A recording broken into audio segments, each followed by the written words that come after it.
Saudações a todos. Vamos continuar nossos estudos sobre as propriedades da matéria. E agora a gente começa a estudar as propriedades gerais, as propriedades específicas. O importante nessa parte aqui é a gente perceber que as propriedades gerais,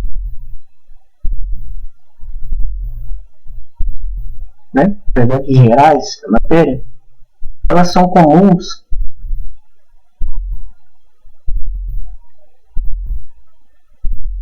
a todos os materiais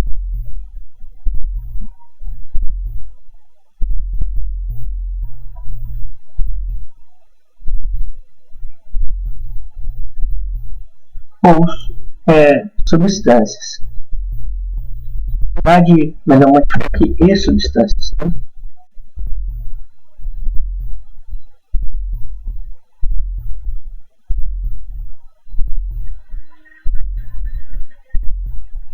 Isso quer dizer o quê? Que toda matéria vai possuir essas características que eu vou falar agora. Quais são essas características? Massa, inércia, peso, elasticidade, compressibilidade, extensão, divisibilidade, impenetrabilidade. Todo material, toda substância vai ter essas características aí. Tá? É uma coisa que unifica os materiais. Agora, as propriedades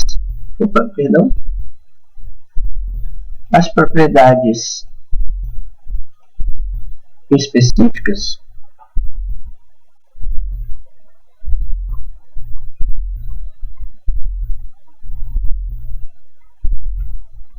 elas são aquelas que vão permitir a nós identificarmos qual material, qual substância nós estamos analisando. Então, permite identificar cada substância, cada material.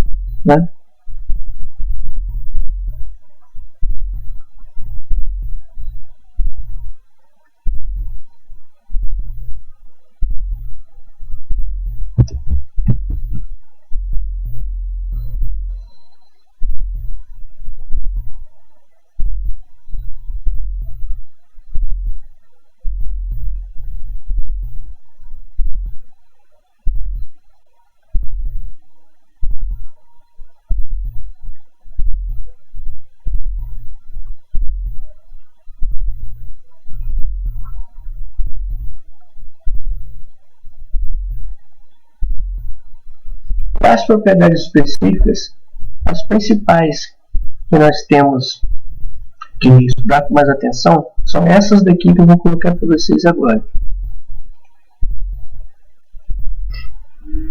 Nós temos temperatura,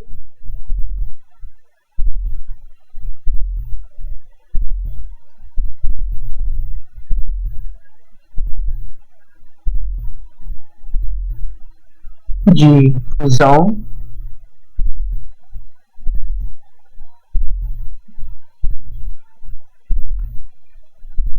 temos a temperatura de ebulição,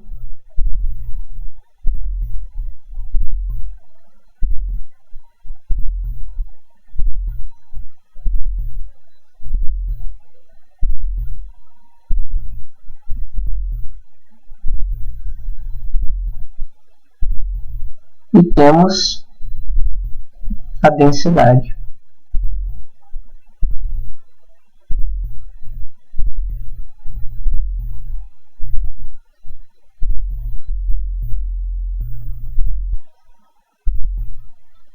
Então, quando a gente quer identificar que material a gente encontrou, por exemplo, nós vamos analisar essas características específicas, principalmente essas daqui que eu coloquei para vocês, mas nós temos outros também, até sensoriais, e a gente consegue saber qual material a gente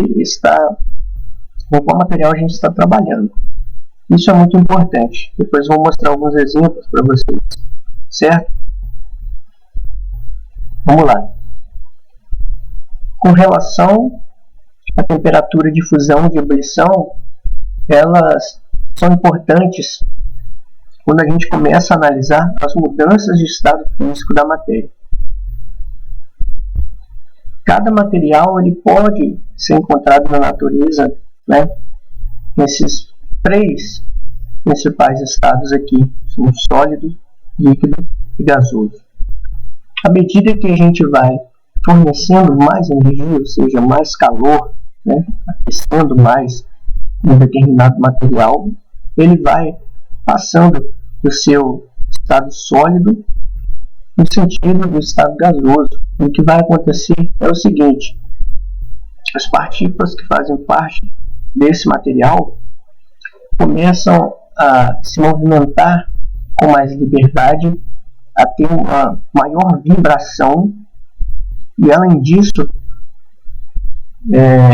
a forma desse material começa a ficar mais irregular, até chegar ao ponto que aqui no estado gasoso você não tem uma forma muito bem definida, assim como o seu volume. O volume é variável, você consegue comprimir o gás, né, fazer com que ele caiba em um recipiente menor, ou você consegue colocá-lo num recipiente maior.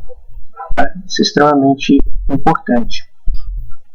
Já os sólidos, a gente não tem essa capacidade. A forma de um sólido ela muda muito pouco. Então, comprimir um sólido é mais complicado. Modificar a forma de um sólido é mais complicado. E o líquido é intermediário aqui.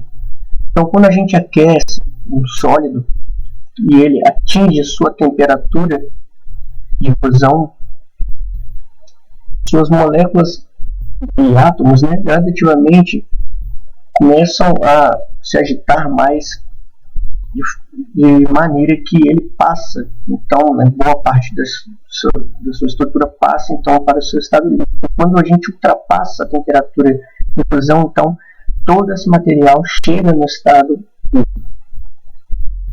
A mesma coisa acontece aqui, quando a gente aquece um líquido até o ponto de ebulição. O que vai acontecer?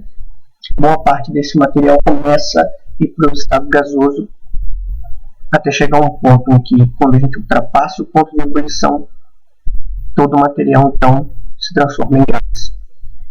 Quando a gente começa, ao invés de aquecer, a fazer com que a temperatura do sistema caia, nós fazemos com que as moléculas que fazem parte ali daquela substância, daquele material, passem a se aglomerar e a ter uma movimentação menor, uma liberdade de movimentação menor. E aí, quando ele começa a se agrupar, ocorre a condensação, no caso aqui do material no seu estado gasoso, e vai passar então para o seu estado líquido, né? Quando está abaixo da sua temperatura de ebulição, começa a se transformar em líquido, e quando vai ainda mais abaixo, você tem todo o material transformado em líquido. Se a gente continuar reduzindo a temperatura até o ponto de fusão, né, até abaixo do ponto de fusão, esse material líquido gradativamente vai se agrupando até se transformar em material sólido. Então isso vai acontecendo com os materiais na natureza, certo? Então, o ponto de fusão e o ponto de ebulição estão extremamente relacionados à forma com que a gente vai encontrar os materiais, substâncias da natureza. E aí, um ponto interessante, nós vamos analisar uma situação. Vocês verem uma aplicação disso. Imagine um planeta hipotético com temperatura média de planetão, vamos colocar aqui.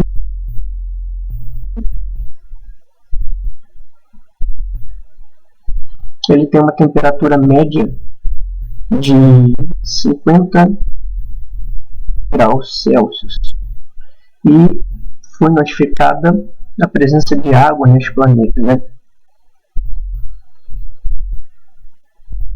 Nós sabemos que a temperatura de... Vamos desconsiderar, né, a pressão atmosférica, nesse caso aqui.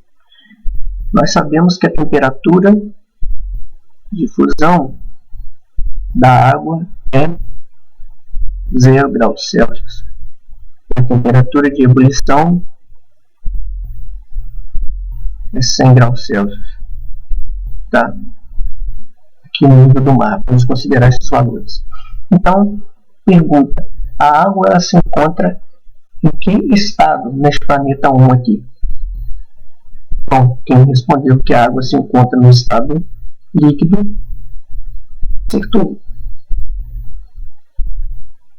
A temperatura média deste planeta é acima da temperatura de fusão e abaixo da temperatura de ebulição da água. Então ela vai se encontrar no estado líquido, né? Um tanto quente, mas vai se encontrar. Agora vamos imaginar uma outra situação. Planeta 2. A água também novamente.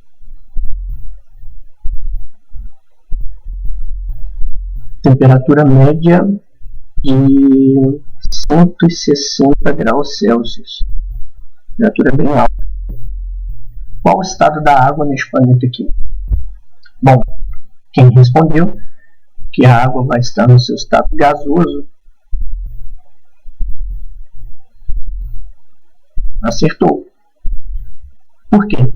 Porque a temperatura de ebulição da água é 100 graus.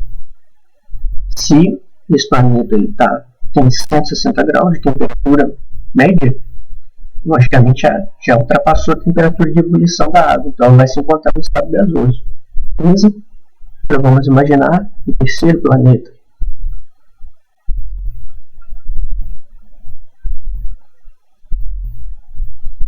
A temperatura média dele é de menos 20 graus Celsius. E aí, que estado a água se encontra? Bom, quem respondeu sólido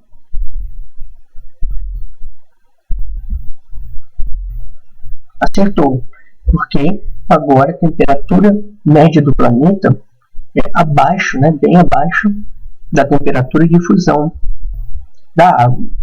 Então a água vai se encontrar no seu estado sólido, congelado. Então veja só a aplicação. É muito interessante, que ajuda até a identificar as condições de existência de vida em outros planetas.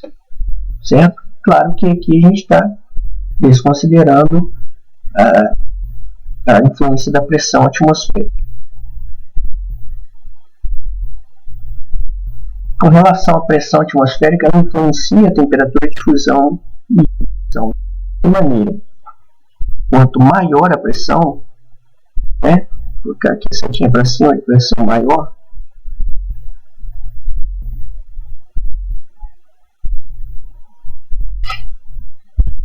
e aí pode ser pressão do ar, pressão da água, né? Vamos considerar a pressão do ar, porque a gente está acima da superfície aqui. Então, quanto maior a pressão, né? Vamos colocar aqui pressão atmosférica.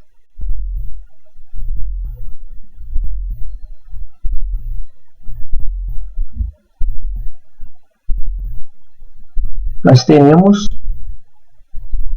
as moléculas e os átomos que fazem parte de um determinado material mais juntos. Então você vai ter maior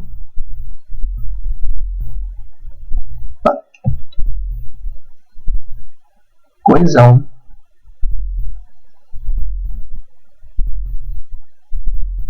Ou seja, tudo fica muito mais próximo ali, né? Fica mais comprimido ali. Se você fica mais comprimido, a tendência, né, vamos imaginar, da água, vai acontecer o quê? Ela ficar mais agrupada, então ela vai ficar mais no seu estado sólido, mais no seu estado líquido que no seu estado gasoso, né? Então vai influenciar o quê? O ponto de fusão e o ponto de ebulição.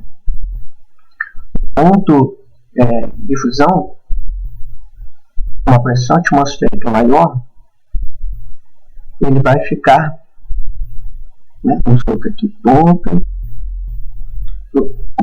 temperatura de fusão com uma pressão atmosférica maior vai se tornar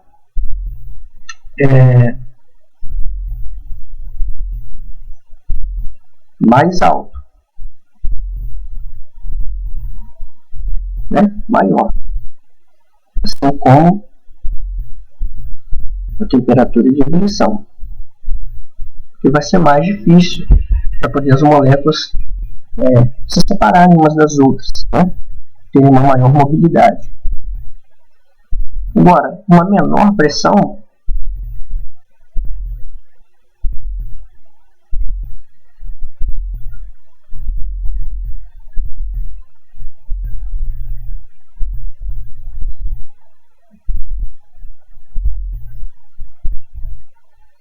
vai fazer com que haja uma menor coesão entre as moléculas.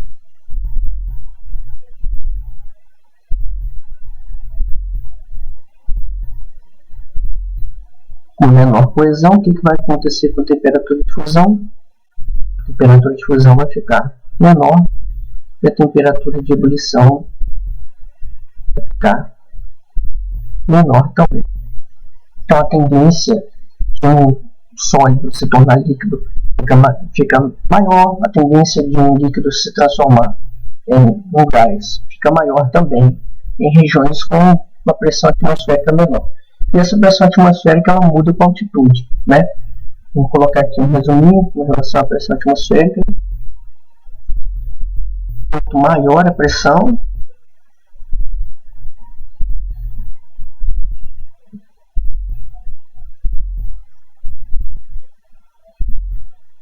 menor a altitude.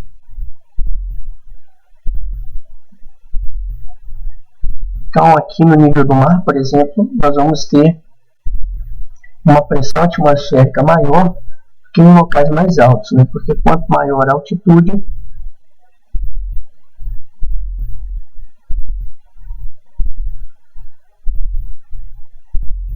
menor a pressão do ar.